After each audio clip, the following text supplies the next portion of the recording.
नमस्कार, मी ॲडव्होकेट अथर्व मुगदुम आणि आजच्या व्हिडिओमध्ये आपण जाणून घेऊया तहसीलदार साहेबांकडून तुमच्या मालमत्तेची वाटणी कशी करायची।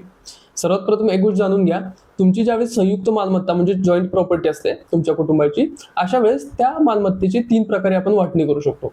सर्वात प्रथम वाटपपत्राद्वारे, दुसरा म्हणजेच महाराष्ट्र लँड रेव्हेन्यू कोडच्या सेक्शन 85 अन्वये म्हणजेच तहसीलदार साहेबांकडून, जो आजच्या आपल्या व्हिडिओचा टॉपिक आहे, आणि तिसरा म्हणजे दिवाणी न्यायालयात वाटपाचा दावा दाखल करू। आता एक गोष्ट जाणून घ्या, पहिले जे 2 टप्पे आहेत म्हणजेच वाटपपत्र आणि तहसीलदार साहेबांकडून, ह्या 2 मेथड्समध्ये, या 2 प्रकरणांमध्ये तुम्हाला तुमच्या सहीसेदारांची संमती म्हणजेच कन्सेंट अनिवार्य आहे। सर्व सहीसेदार जर तयार असतील, त्यांच्यामध्ये जर एक आपापसात एकमत असेल, तर ते गोडी गुलाबीने म्हणजेच व्यवस्थितरित्या ह्या 2 प्रकारे ते वाटणी करू शकतात। फारशा काही अडचणी येत नाहीत। पण जर एखादा सहीसेदार तयार नसेल, एखादा सहीसेदार काहीतरी आडवं लावत असेल, तर अशा केसमध्ये तुम्हाला दिवाणी न्यायालयात वाटपाचा दावा दाखल करायला लागतो। आता वाटपपत्रासंदर्भात मी कालच व्हिडिओ अपलोड केलेला आहे, त्यामुळे वाटपपत्र कसं करायचं, त्याच्यासाठी किती खर्च येतो, काय प्रक्रिया असते, जर तुम्हाला वाटपपत्राद्वारे तुमची मालमत्तेमध्ये वाटणी करायची असेल तर तुम्ही तो व्हिडिओ बघू शकता। त्यासोबत आजच्या व्हिडिओमध्ये आपण महाराष्ट्र जमीन महसूल अधिनियमच्या सेक्शन 85 अन्वये तहसीलदार साहेबांकडून कशी वाटणी करून घ्यायची, या संदर्भात थोडीशी चर्चा करूया। तर चला सुरू करूया। या व्हिडिओमध्ये आपण काय काय बघणार आहोत। सर्वात प्रथम अर्ज कोण करू शकतं तहसीलदार साहेबांना, त्यासोबत अर्जामध्ये काय काय असणं गरजेचं आहे आणि अर्जाची प्रक्रिया काय आहे, या सर्व गोष्टी आज आपण बघणार आहोत। तुम्हाला तहसीलदार साहेबांच्या नावाने अर्ज तयार करायचा आहे। हा जो अर्ज आहे तो तयार अर्ज सुद्धा मिळतो, तयार अर्जाचा एक ड्राफ्ट किंवा नमुना मिळतो। पण तयार अर्ज वापरण्यापेक्षा तुम्ही टायपिंग केलं तर बरं होईल, म्हणजे तुम्हाला जे काही मुद्दे मांडायचे ते तुम्ही तुमच्या अर्जामध्ये मांडू शकता। तर पहिला प्रश्न असा आहे की अर्ज कोण करू शकतो, तर कोणताही सहीसेदार तो त्याच्या वतीने किंवा अन्य सहीसेदारांच्या वतीने तो अर्ज करू शकतो, किंवा ज्यांची मालमत्ता आहे म्हणजे तुमचे वडील, ज्यांच्या नावाने ती मालमत्ता आहे, ते सुद्धा तहसीलदार साहेबांना अर्ज करू शकतात। त्यामुळे सहीसेदार किंवा वडील या दोघांपैकी कोणीही तहसीलदार साहेबांकडे अर्ज करू शकतो।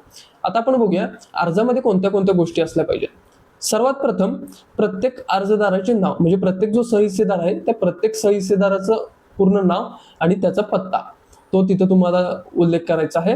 त्याच्यासोबत जमिनीची माहिती, म्हणजे तुमची जी काही मिळकत आहे, मालमत्ता आहे, त्या जमिनीची प्रॉपर तिथं माहिती असणं गरजेचं आहे। गट नंबर, सर्वे नंबर आणि प्रॉपर जो काही पत्ता आहे तो तिथं तुम्हाला अर्जामध्ये नमूद करायचा आहे। त्याच्यासोबत सर्व जे काही हिस्सेदार आहेत किंवा सर्व जे काही वारस आहेत, त्या प्रत्येक हिस्सेदाराचा जो काही हिस्सा आहे तो हिस्सा तुम्हाला तिथं व्यवस्थितपणे नमूद करायचा आहे। हा सगळ्यात महत्त्वाचा पॉईंट आहे, कारण की जर तुम्ही त्या हिस्स्यांमध्ये काही गफलत केली, हिस्से जर पुढे मागे झाले तर भविष्यात वाद निर्माण होऊ शकतात।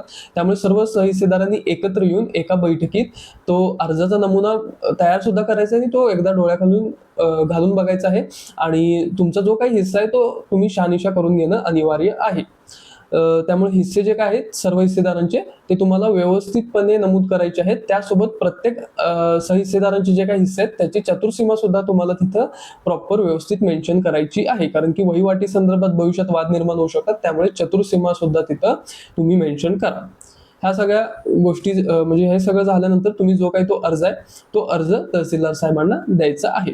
आता इथं अजून एक मी गोष्ट क्लिअर करतो, जर समजा तुमची स्वकष्टार्जित मालमत्ता असेल, म्हणजे तुमच्या वडिलांची स्वकष्टार्जित मालमत्ता असेल आणि त्या स्वकष्टार्जित मालमत्तेमध्ये तुम्हाला तहसीलदार साहेबांकडून वाटणी करायची असेल, तर पहिली तर गोष्ट, अशा केसमध्ये जर तुमच्या वडिलांची स्वकष्टार्जित मालमत्ता असेल तर त्यांना तहसीलदार साहेबांकडे एक ॲफिडेव्हिट करायला लागणार आहे। त्या ॲफिडेव्हिटमध्ये त्यांना नमूद करायचं आहे की त्यांची जी काही स्वकष्टार्जित मालमत्ता आहे ती स्वकष्टार्जित मालमत्ता आहे ती वडिलांनी संयुक्त कौटुंबिक कुटुंबामध्ये त्यांनी त्याचा समावेश केलेला आहे, म्हणजे जॉईंट प्रॉपर्टी म्हणून त्या मालमत्तेचा समावेश केलेला आहे, आणि त्या मालमत्तेसंदर्भात ते भविष्यात कोणताच दावा करणार नाहीत, असं एक ॲफिडेव्हिट त्यांना तहसीलदार साहेबांकडे करायचं आहे। आणि ॲफिडेव्हिट केल्यानंतर मग तुम्ही ही अर्जाची प्रक्रिया पूर्ण करू शकता। आता वळत आपण अर्जाची प्रक्रिया, म्हणजे अर्जामध्ये कोणत्या गोष्टी नमूद करायच्या ते बघितलं। आता आपण बघूया अर्जाची प्रक्रिया कशी करायची।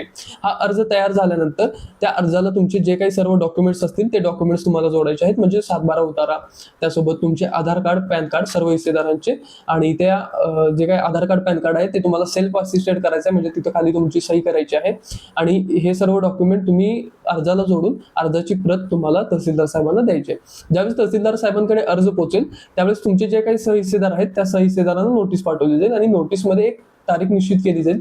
त्या तारखेला तुम्ही सर्वांनी तहसीलदार साहेबांसमोर उपस्थित राहायचं आहे, आणि त्या दिवशी त्या तारखेला तुम्ही तहसीलदार साहेबांना सांगायचं आहे की आम्ही ह्या वाटणीला आमची मान्यता आहे आणि ही वाटणीची जी काही प्रोसेस आहे ती तुम्ही पुढं एक्झिक्यूट करा. पण जर एखाद्या तहसीलदाराचं काहीतरी वेगळं मत असेल किंवा त्याला काही तांत्रिक अडचण असेल किंवा अन्य कोणती त्याला क्युरीज असतील तर तो तहसीलदार साहेबांकडे आक्षेप घेऊ शकतो. असा आक्षेप झाल्यानंतर तहसीलदार साहेब जो काही आक्षेप घेतलेला आहे त्याची शहानिशा करतील आणि तो आक्षेप कसा त्यांना सोडवता येईल, म्हणजे थोडक्यात काय त्याच्यामधून काय मार्ग काढता येईल हे तहसीलदार साहेब बघतील आणि तुमच्या जी काही मालमत्ता आहे त्याची रितसर वाटणी होईल तहसीलदार साहेबांकडून. महाराष्ट्र जमीन महसूल अधिनियमच्या सेक्शन 85 अन्वये तहसीलदार साहेबांना अधिकार आहेत वाटणी करण्याचे. सो तुमचा अर्ज प्राप्त झाल्यानंतर तहसीलदार साहेब तुमची वाटणी करतील आणि वाटणी केल्यानंतर तुमचा जो काही हिस्सा आहे तो प्रत्येकाचा हिस्सा वेगवेगळा होईल. तर ही होती तहसीलदार साहेबांकडून वाटणीची प्रक्रिया. ह्या संदर्भात तुम्हाला काही शंका असतील तर तुम्ही कमेंटमध्ये निश्चितच विचारू शकता. आणि दिवाणी न्यायालयामध्ये वाटपाचा दावा कसा दाखल करायचा ह्याचा व्हिडिओ मी उद्या अपलोड करेन. तो व्हिडिओ सुद्धा तुम्ही एकदा बघून घ्या. मी आशा करतो तुम्हाला व्हिडिओ आवडला असेल. जरी काही शंका असतील तर कमेंटमध्ये विचारू शकता. धन्यवाद.